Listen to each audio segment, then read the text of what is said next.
మాజీ సీఎం కి big shock తగిలింది.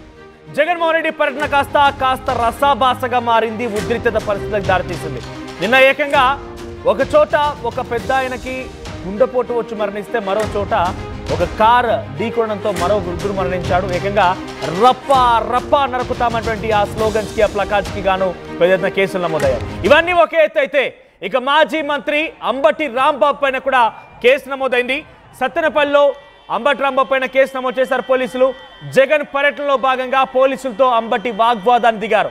పల్నాడు జిల్లా సరిహద్దుల్లో బార్కేడ్లను అడ్డుపెట్టినారు పోలీసులు. అయితే స్వయంగా బార్కేడ్లను తొలగించారు అంబటి రాంబాబు. ఏకంగా వాటిని ఎత్తి పడేశారు, వాటిని కాలుతో తన్నేశారు కూడా. విధులకు ఆటంకం కలిగించారని చెప్పి అంబటి పైన కేసు నమోదు చేశారు.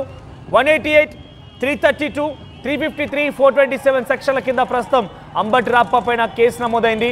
సో సత్తెనపల్లి దగ్గర పోలీసులు ఏర్పాటు చేసిన బార్కేడ్స్ ని స్వయంగా తన కార్యకర్తల అనుచరులతో వెళ్ళిపోయి అంబటి రాంబాబు వాటిని పీకి పాడేశారు, వాటిని పూర్తిగా తోసేశారు, పక్కకు నెట్టేశారు. దీంతో పోలీసులకు విధులకి ఆటంకం కలిగించినటువంటి నేపథ్యంలోనే పోలీసు అంబటి రాంబాబు పైన కేసు నమోదు చేశారు.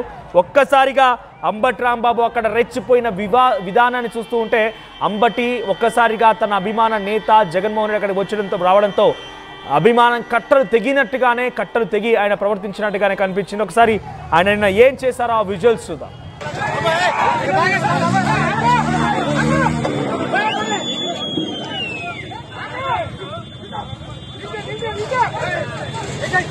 Hey!